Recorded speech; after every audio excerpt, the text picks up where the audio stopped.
recording. All right, so let's talk a little bit about staffing. I am a big believer that you're not going to get where you want to go by yourself. So you have to have a team in place. I look at my staff as an extension of me as a team member. Remember when I first started hiring the first couple of people, I always thought to myself, like, look, the client's the most important person, the client. When the reality is the most important person is your staff. And what do I mean by that is when you're not here, your staff is a direct extension of you. You can't be at all places at all times. There are so many times when I am sitting down with somebody and they give praise to our staff. Oh, she's so nice at the front, and it's always so great when I call in that she knows my name or they know what I'm doing, and oh, Matt was great with doing all this, or whatever it is.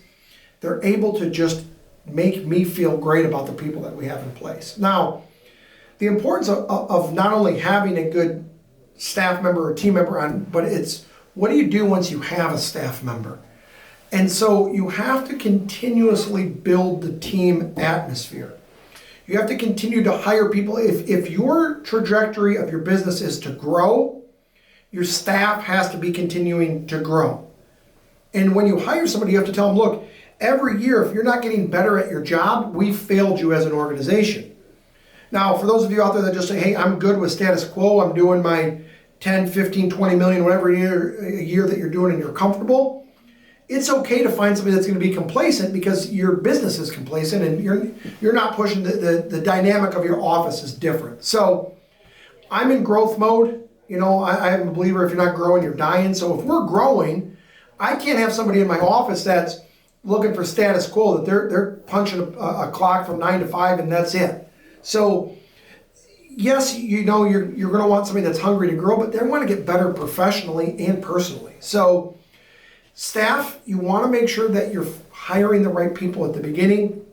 I'm a big believer, if they don't fit your mold and you identify that as a problem, you got to cut it and you got to get rid of them as quickly as possible because they will start to bring other people around you down. And so you got to get rid of that. Now, when we talk about levels to this, when you come in and you see the office and you say, hey, we have 20 plus staff members. These are 20 people plus in our organization that are not doing sales.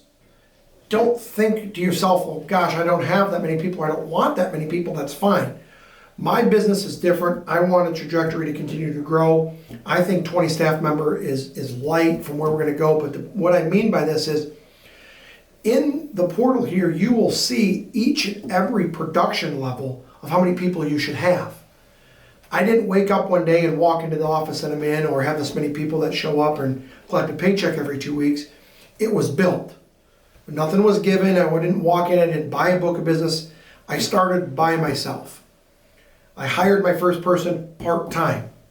So what we've done a great job of capturing of when to hire the people at what levels. Because the last thing you want to do is waste money by having somebody working with you that's not driving value to you. So make sure you have the right breakdown of people. Make sure that your production levels are correct. Now, the last thing I'm going to leave you with on staffing is if you continue to grow and you want to continue to grow and your goal is to grow your business, I am of an opinion that you should hire prematurely. What do I mean by that? If you know you're doing 10 million now, but next year your goal is to do 15, you should start to hire for a $15 million office today when you're at 10 million, because the last thing you want to be doing is the production level of a $15 million producer, but the staff trained and educated for a $10 million producer. So if you have staff trained and ready to go, bring the people on early so they can be trained and ready so when it's time for them to shine, they're already operating at a high level.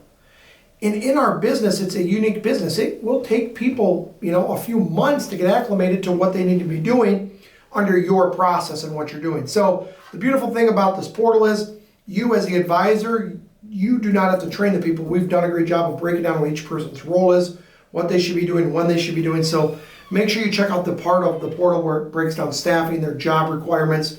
When you're ready to hire more people, we have all of that broken down by levels, job descriptions, pay, all of those things are on the portal. So when you're ready to hire more staff, make sure you check that out in the next section.